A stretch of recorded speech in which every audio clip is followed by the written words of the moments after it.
Welcome to GHV Mentors, the podcast dedicated to helping entrepreneurs avoid critical mistakes and build thriving businesses. Whether you're just starting out or scaling up, we're here to guide you with insights, strategies, and real-world advice. All right. Thanks for being here. My name is Brian Powell, proud father, youth advocate speaker, and entrepreneur mentor specializing in operations and sales team restructuring. And my name is Brendan DeShields, also father of three, serial entrepreneur with over a decade of sales experience, specializing in business development and high-ticket sales. And we're here at the Grant Cardone Business Summit in Scottsdale, Arizona, something that we do regularly simply just because we get a lot of information every single time we come in and new information we take from it, right? Yeah, no, absolutely, man. I've been to a few of them now, and the very first one I went to, I immersed myself in all the information. But what ends up happening is a lot of the information is recycled. Yes. But with it being recycled, you take something new each and every time that you can go back home and implement within your business. Exactly. And also just the relationships that you build, you kind of understand, you get a different aspect of how other people might have taken the information. Yeah. Really gives you a different perspective to how to view that information sometimes as well. Right. One thing that with us is we want to take the opportunity to really talk about continuing education, since we're doing it as well, Yeah. and how that continuing education can level up your mind, which obviously your sales game will follow as well. Absolutely. Obviously, where we come from is more of an old traditional way, so we really grew through our sales process, understanding the importance of evolving over time. What are some of the older ways of selling that you were kind of taught? There's a negative connotation that comes along with salesman. When I think of the word salesman, I think of the gimmicky suit, the Yes. balding head, very hard selling in your face. Let's do this. Let's get the deal done. Yeah. But I think also it's evolved so much from that, right? Oh, absolutely. Yeah, I mean, we're kind of labeled as tweeners. Yeah. We were taught by the older generations, but we've been able to identify how society has evolved and understanding, that you have to evolve your sales game as well. I mean, really, before we were kind of taught more in the, aggressive type of way. Just give them information, build that instant trust, get them to commit to you, and just push forward no matter how many times they say no, right? Right. Today, I mean, you obviously want to be persistent, but the customer itself is so much more informed. Right. The other way that they were able to get around that before is they didn't have the ability to kind of fact find the information they're giving. So really all you had to do was just build trust with them, Right. and they trust that information, whether it was true or not. Yeah. That's where you got They had no more of other that option. sleazier type of sales reps mentality with it. Now your customer is significantly more informed, therefore you have to be more informed, and even take even further if you want to stand out above the rest of the sales. I mean, absolutely. I mean, if you look around you, there's a phone attached to everybody's hip, Yes. right, or in their hand. So I mean, even with that, the way sales has just evolved so much just in that. Like myself, I'll scroll on Instagram and I'll see an ad for, hey, if you want to generate more marketing leads, if you want me to run your Amazon drop shipping store, things like that, right? They're connecting with you while you're in a place of comfort. You're at your home, you're sitting on the couch, you're in your own element, so it's easier to make those committed decisions. Well, and even with some of the newer technologies, it almost makes sales reps even lazier. Yeah. Like for instance, ChatGPT, right? Mm. You don't even have to really be creative anymore when you're developing your scripts or just even trying to get more information. You can just ChatGPT it to make it sound like you're knowledgeable on it. Problem is, you're not going to be able to stand out above your competition if you're not informing yourself directly. Right. So what are some of the ways that you've seen essentially sales reps utilize some of the technology? Because I mean, one would most likely, the most common one is YouTube, right? Yeah. I mean, this generation is so lucky to have these type of resources. YouTube is just a phenomenal way just to increase your overall knowledge of something. You can obviously take a little bit further. So as far as, in your opinion, how has continuing education been a cheat code for any sales rep, but most importantly for the younger generation? Yeah. Well, I mean, just as you mentioned already, right? Any information is accessible online nowadays. You can learn anything online. A very specific situation I could think of is I had an appointment setter. His name was Mitch. Mm-hmm. And, when Mitch first started, he was having such a hard time knocking doors. And you already know knocking doors it's a task in its own, right? Yeah. So you could visibly see the stress on him every single day. Mm-hmm. It's 90 degrees outside. You're knocking 200 doors that day. It's just He's having a hard time. So my piece of advice I gave to him was, immerse yourself in the information. Yeah. There's YouTube videos out there. There's people that are doing it. He would go to, different conventions, for example, Door to Door Con, talk to some of these high level people. And when I saw him really start to immerse himself in this available information out there, the results were incredible. Yeah. Right. I watched his confidence boost go up. I watched his overall productivity go up. And then what ended up happening very soon after that is, he started setting 5 or 6 appointments a day. 4 of those appointments were closing. We moved him into a setter manager. So yeah. I watched the proof in the pudding, the proof of concept right there before my eyes. The more he immersed himself in information, learning the market, learning how to navigate that, it just propelled him so much farther than somebody who's, scared and stuck in their ways. Exactly. And that's what helps you stand out within your sales organization, is being willing to take that information. Right. One thing I would point out is you can know all the information in the world, but how to use that information is also vital as well. I remember when I was doing when I started out in home security sales, I had a horrible manager. Mm-hmm. Really just dropped us off, said, "Hey, go for it." I actually got recruited to do it by my older brother. We thought it'd be a fun experience to do it. He kind of gave up pretty early on in the process.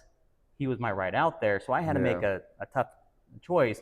Do I want to go back home with him and give up, or if I'm going to stay and stick it through, I had to make sure that I was willing to make enough money to get myself back home. Right. So really, for me, where I took that step is, one, I've always been the type of person that wants information. Give it all to me. Yeah, exactly. But what I learned was I was using the information at the wrong times. So one way that I kind of self-taught myself was, when I would fail at a certain portion of the sales process, I would leave the house, write it down where I felt like I went wrong, write down 3 different ways that I could have done it differently, and then try that one of those 3 on the next one. Right. Sometimes it worked, sometimes it didn't. When it did work, I would add that to my tool bag, go further in the sales process, fail again, repeat that process. And the more times I did that, the more I was able to use that information wisely at the correct time and add that to my tool bag to continue my sales process. Fortunately, I was able to make enough sales to get myself home, and eventually started running offices in home security. So it's really just taking that information and understanding that, yes, information is important. Really self-reflect on yourself. Absolutely. Self-diagnosis. Critique yourself. Even if you don't have somebody there to kind of guide you through that, you're your own worst enemy, but you're also your biggest tool as well, when it comes to that. So, well, you also mentioned something about, you had a manager that wasn't that great. Yeah. Right? And this goes hand in hand too with a thought that I have here. So there's a ton of information out there. There's people that have been selling for a long time that are willing to give information, but sometimes what ends up happening is that information becomes convoluted with their own ego, because they think they know what's right because they've been doing it for so long. Yes. My advice that I'd give to a younger sales rep that is looking to succeed is, there's always nuggets of information to take from people that have done it, right? Yes. But the way they've done it, it might not work for you. So what you need to do is take the usable information, apply it to your personality type, and deliver it in a way that's going to fit you and your style of selling. Exactly. And really, I kind of look at the analogy of sales is kind of like gaming for the younger generations, right? As far as the fact of, a lot of them, they understand that in order to succeed in a game, you have to upgrade your equipment, you have to upgrade your players' attributes, or that, right? Now, if you don't, can you still win a few games? Absolutely. But are you going to be at that top tier level? No. So consistently do it, Exactly. So understanding that your mind's the exact same way with your sales process, you have to continually be upgrading the way that you think, the way that the information that you accept, right? Yeah. So as far as what are some of the mistakes that you see a lot of the young sales reps making? A lot of the mistakes that I see, again, I'll kind of retreat back to what I just said, where they're just listening and replicating someone that just because they've done it for a long time. Yeah. And I think that's gonna actually set you behind the curve, because you're gonna almost fall into that same comfort that person might have. Now, some of the resources out there for a lot of these younger generations to stay ahead of the curves, one that I would definitely recommend is Masterclass. Yep. It's a phenomenal one that obviously gives a wide variety of industries, experts within those industries. And then LinkedIn Learning is another great one. What are some of the ones the newer generations can use? Well, I mean, for the newer generation, everybody knows what Discord is, right? Yeah. But a lot of people think Discord is just for gaming, Yeah. and it's not. I mean, you have these sales experts out there that create these communities where they can give advice, but they also create the space for other peers to interact with each other, right? And then we have another platform called School. I think it's Alex Hormozy. Yeah. His School platform is basically very similar to Discord, where people can create their own communities, they can create their own classes, courses, things like that, but it also allows for students to interact with each other. And I mean, sometimes those peer interactions are just as important as the advice the experts are giving. Right? Yeah, that's a good point. What are some of the, because obviously some of the limitations that a younger sales reps can have is their mentality. Yeah. What are some of the mistakes that you've seen that you would recommend to the younger sales professionals to avoid? Thinking that you know enough. Yeah. Right.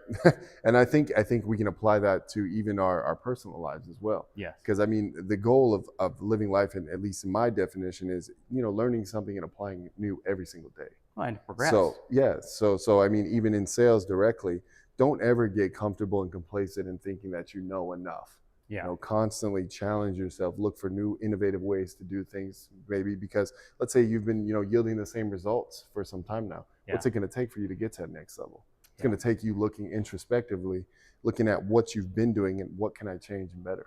Yeah, and really with that same mindset, it's understanding that you don't have to listen to like some of the old school ones, but listen to them in the sense of you can get something from it, right? Yeah. Because at the end of the day, just because it's information doesn't mean it's knowledge. Yeah. But vice versa, anything that's suggested to you, you can get some knowledge out of it. Yeah, absolutely. So really identifying some of those nuggets. I mean, one thing that I think a lot of sales reps really don't lean on the older generation enough is they're so stuck in technology, right? One resource that I would always recommend to the younger generation is to get out a little bit more, right? Yeah. There's so many social networking events with your own industry, but then also with your clients. Get out, get face to face with them. Don't rely so much on just mass email blasts or phone calls or text messages. They're so bombarded with that on a daily basis. Get out, give them a different interaction, and your community has so many networking events. Really look into that. Would be my number one suggestion. Right, and I mean, what you're going to notice at those networking events too is it's more lax, it's low pressure, right? And the opportunities for more organic, true conversations come up. And I mean, if you can build an organic level of trust, the sale is going to be easy. Yeah, and one last advice I'd give as far as to avoid is too common, especially with the younger generation, because they do have a mindset of, man, it's a lot of work, right? Don't give up too quickly. No. Sales is a long game process. I mean, we've been doing this for 10 plus years for you. Yeah. I'm on my 20th year. There's still situations that I am able to see that I'm doing something wrong, that I need to make adjustments. So self-reflection, being able to understand that I can always learn something, and adapting with whether it's technology, whether it's the way that your clients think, having that adaptability allows you to stay in the game for an extended period of time. Absolutely, man. So appreciate it, man. Thank you so much. Now we want to hear from you guys. If you're in sales, what industry are you in and how long have you been doing it? Please leave a comment on some of your favorite resources for continuing education you think would help others. Also, if you're currently struggling with anything specific in your business, let us know in the comments and we'll respond with some insight. We might even make an episode to dive deeper into how to overcome it. And finally, if you found any value today, please consider leaving a like and subscribe to be notified of upcoming episodes. For now, I'm Brian. And I'm Brendan with GHV Mentors. Until next time.